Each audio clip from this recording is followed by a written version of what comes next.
Bienvenido al Seminario Reina Valera. Tema: Historia del Antiguo Testamento. Capítulo 1. El periodo de los principios. Los interrogantes acerca del origen de la vida y de las cosas han tenido siempre un lugar en el pensamiento humano. Los descubrimientos del pasado, tales como el de los rollos del Mar Muerto, no solo son un reto para el estudioso, sino que también fascina al laico. El Antiguo Testamento provee una respuesta a la interrogación del hombre por lo que respecta al pasado. Los primeros 11 capítulos del Génesis exponen los hechos esenciales respecto a la creación de este universo y del hombre. En el registro escrito del proceder de Dios con el hombre, estos capítulos penetran en el pasado más allá de lo que ha sido establecido o corroborado definitivamente por la investigación histórica. Con razonable seguridad, sin embargo, el evangélico acepta inequívocamente esta parte de la Biblia como el primero, y el único auténtico, relato de la creación del universo por Dios. Los capítulos iniciales del canon son fundamentales para toda la revelación expuesta en el Antiguo y Nuevo Testamento. En toda la Biblia hay referencias a la creación y temprana historia de la humanidad tal como se expone en estos capítulos introductorios. ¿Cómo deberemos interpretar esta narración del principio del hombre y su mundo? ¿Es mitología, alegoría, una combinación contradictoria de documentos, o la idea de un solo hombre acerca del origen de las cosas? Otros escritores bíblicos la reconocen como una narración progresiva de la actividad de Dios al crear la tierra, los cielos y el hombre. Pero el lector moderno debe guardarse de leer más allá de la narración, interpretándola en términos científicos o asumiendo que es un almacén de información sobre ciencias recientemente desarrolladas. Al interpretar esta sección de la Biblia, o cualquier otro texto a tal objeto, es importante aceptarla en sus propios términos.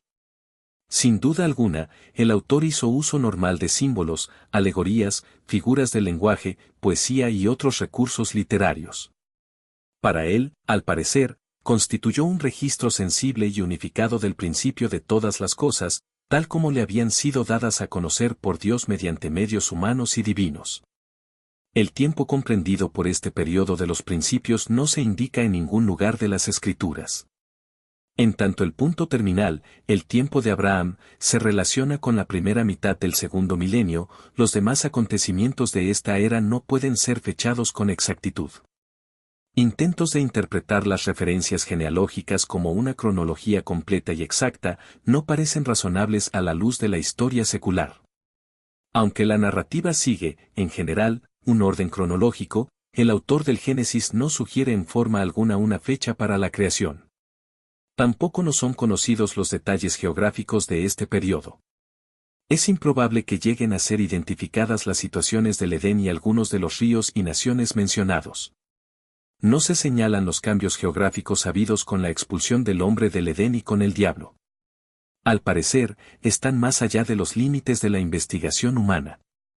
Al leer los 11 capítulos del Antiguo Testamento, pueden suscitarse cuestiones que la narrativa deja sin contestación. Estos interrogantes merecen un estudio más extenso. De mayor importancia, sin embargo, es la consideración de lo que se afirma, porque este material provee el fundamento y fondo para una mayor y más completa revelación de Dios, como se manifiesta de forma progresiva en capítulos subsiguientes.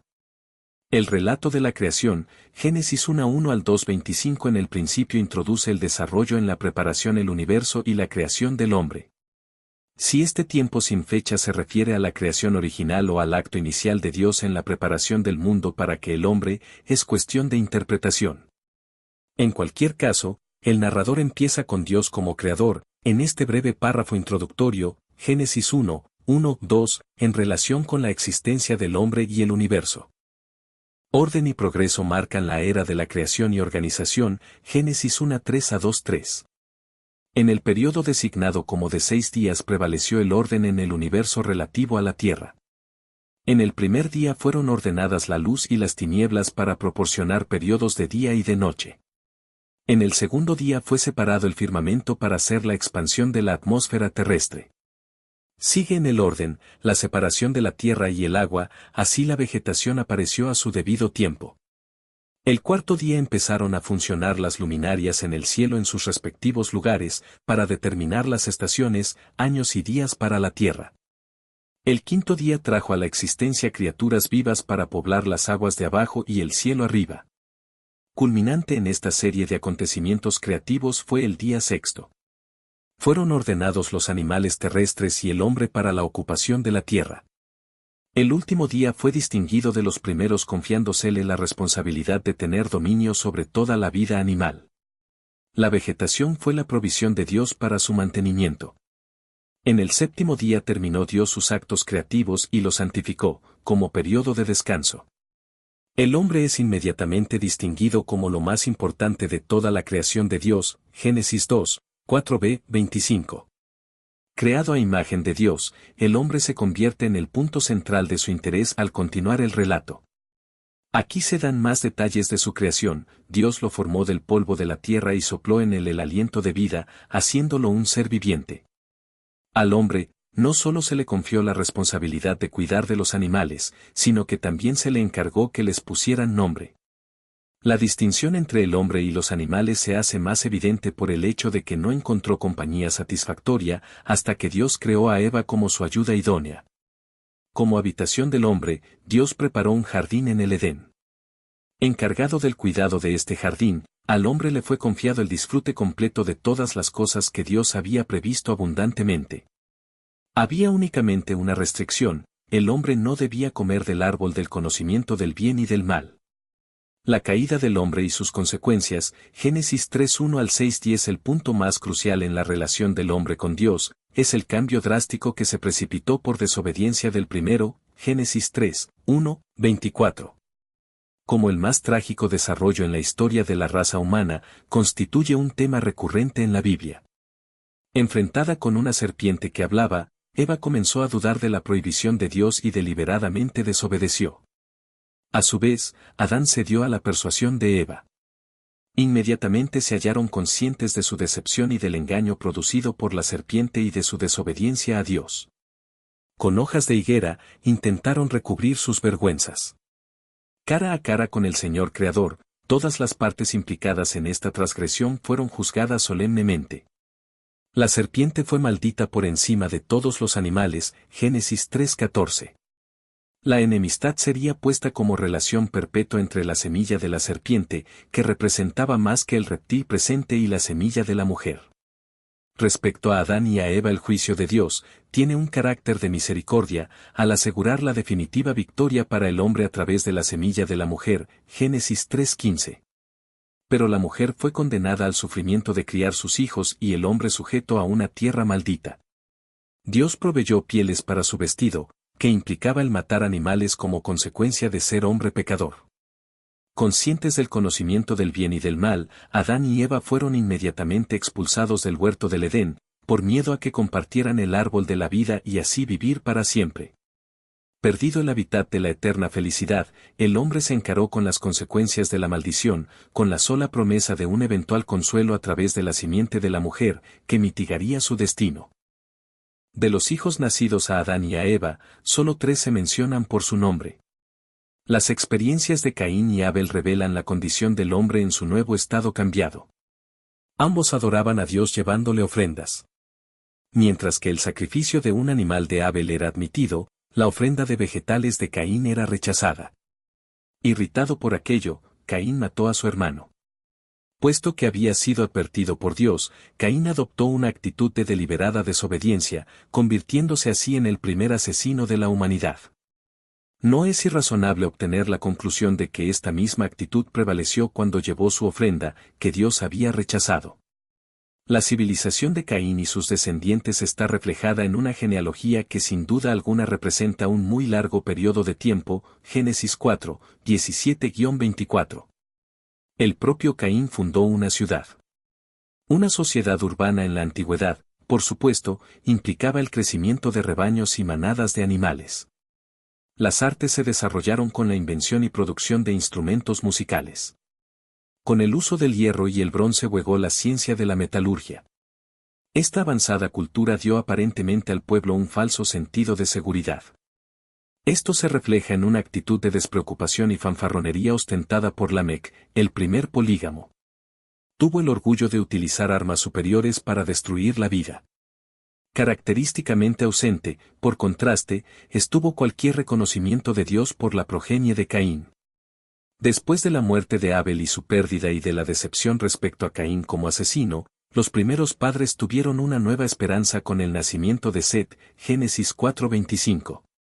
Fue en los días del hijo de Set, Enos, que los hombres comenzaron a volverse hacia Dios. Con el paso de numerosas generaciones y muchos siglos, otro signo de acercamiento a Dios fue ejemplificado en Enoc. Esta notable figura no experimentó la muerte, su vida de piedad filial con Dios terminó con su asunción. Con el nacimiento de Noé, la esperanza revivió una vez más. Lamec, un descendiente de Set, anticipó que a través de su hijo, el género humano sería consolado de la maldición y relevado de ella por la cual había sufrido desde la expulsión del hombre del jardín del Edén. En los días de Noé, el creciente ateísmo de la civilización alcanzó una verdadera crisis. Dios, que había creado al hombre y su hábitat, estaba decepcionado con su prevaleciente cultura. Los matrimonios entre los hijos de Dios y las hijas de los hombres le habían disgustado. La corrupción, los vicios y la violencia se incrementaron hasta el extremo de que todos los planes y acciones de los hombres estaban caracterizados por el mal. La actitud de lamentación de Dios en haber creado el género humano resultaba aparente en el plan de retirar su espíritu del hombre. Un periodo de 120 años de aviso precedió el juicio que pendía sobre la raza humana. Solo Noé encontró favor a los ojos de Dios. Justiciero y sin tacha, se mantuvo en una aceptable relación con el Dios creador. El diluvio, el juicio de Dios sobre el hombre, Génesis 6:11 al 8:19. Noé era un hombre obediente. Cuando se le ordenó que construyese el arca, él siguió las instrucciones, Génesis 6:11-22. Las medidas del arca todavía representan las proporciones básicas utilizadas en la construcción de embarcaciones. No estando diseñada para navegar a velocidad, el arca fue construida para albergar y acomodar en ella todas las formas de vida que tuvieran que ser conservadas durante la crisis del juicio del mundo. Se proveyó amplio lugar para albergar a Noé, su esposa y sus 3 hijos y sus esposas, una representación de cada animal básico y ave y alimento para todos ellos. Durante aproximadamente un año, Noé quedó confinado en el arca, mientras que el mundo estaba sujeto al juicio divino. El propósito de Dios de destruir la pecadora raza humana se cumplió. Tanto si el diluvio fue local o a escala mundial resulta de importancia secundaria, por el hecho de que el diluvio se extendió lo bastante para incluir a toda la raza humana. Lluvias incesantes y aguas procedentes de fuentes subterráneas elevaron el nivel de las aguas por encima de los picos de las más altas montañas. A su debido tiempo, el agua fue cediendo. El arca acabó descansando sobre el monte Ararat. Una vez que el hombre abandonase el arca se enfrentó con una nueva oportunidad en un mundo renovado. Un nuevo principio del hombre, Génesis 8:20 al 11:32. La civilización tras el diluvio comenzó con ofrecimientos sacrificiales. En respuesta, Dios hizo un convenio con Noé y sus descendientes. Jamás el mundo volvería a ser destruido con un nuevo diluvio. El arco iris en el cielo se convirtió en el signo perpetuo de la alianza eterna de Dios con el hombre. Bendiciendo a Noé, Dios le comisionó para poblar y adueñarse de toda la tierra. Los animales, debidamente sacrificados, al igual que la vegetación, quedaron como fuentes de alimento viviente. El hombre, sin embargo, quedaba estrictamente a disposición de Dios, a cuya imagen había sido creado, para evitar el derramamiento de su sangre. Volviendo hacia un propósito agrario, Noé plantó una viña. Su indulgencia con la ingestión del vino resultante dio como resultado que Cam y probablemente su hijo Canaán le faltasen al respeto que le debían. Este incidente dio ocasión a los pronunciamientos paternales de maldición y bendiciones hechos por Noé, Génesis 9, 20-28. El veredicto de Noé fue profético en su alcance.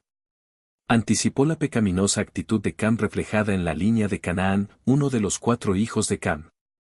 Siglos más tarde, los impíos cananeos fueron objeto de severo juicio con la ocupación de sus tierras por los israelitas. Sem y Jafet, los otros hijos de Noé, recibieron las bendiciones de su padre. Siendo una racial y lingüísticamente, la raza humana permaneció en un lugar por un periodo indefinido, Génesis 11, 1-9. Sobre la llanura de Sinar, emprendió el proyecto de construir un tremendo edificio. La construcción de la Torre de Babel representaba el orgullo en los logros humanos al igual que un desafío del mandato de Dios para poblar toda la tierra. Dios, que continuamente había tomado interés en el hombre constantemente, desde su creación, no podía ignorarlo entonces. Aparentemente la torre no fue destruida, pero Dios terminó con el intento por la confusión de las lenguas. Esto dio como resultado de la dispersión de la raza humana. La distribución geográfica de los descendientes de Noé se da en un breve sumario, Génesis 10, 1, 32. Esta genealogía, que representa una larga era, sugiere áreas hacia las cuales emigraron las diversas familias. Jafet y sus hijos se situaron en las proximidades de los mares Negro y Caspio, extendiéndose hacia el oeste en dirección a España, Génesis 10, 2-5. Muy verosímilmente los griegos, los pueblos indogermánicos y otros grupos emparentados entre sí, descienden de Jafet. Los 3 hijos de Cam descendieron hacia África, Génesis 10, 6-14. Subsiguientemente, se expandieron hacia el norte y hacia las tierras de Sinar y Asiria, construyendo ciudades tales como Nínive, Cala, Babel, Accad y otras. Canaán, el 4º hijo de Cam, se estableció a lo largo del Mediterráneo, extendiéndose desde Sidón a Gaza y hacia el este. Aunque camitas de origen racial, los cananeos utilizaban una lengua muy emparentada de cerca con la de los semitas. Cam y sus descendientes ocuparon el área norte del Golfo Pérsico, Génesis 10, 21-31. Elam, Asur, Aram y otros nombres de ciudades estaban asociados con los semitas. Después de 2000 años tales ciudades como Mari y Nahor se hicieron centros sobresalientes de cultura de los semitas. Para concluir el periodo de los principios, el fin de los desarrollos se reduce hacia los semitas, Génesis 11, 10-32. Por medio de una estructura genealógica que utiliza 10 generaciones, el registro finalmente se enfoca sobre Taré, que emigró desde Ur a Harán.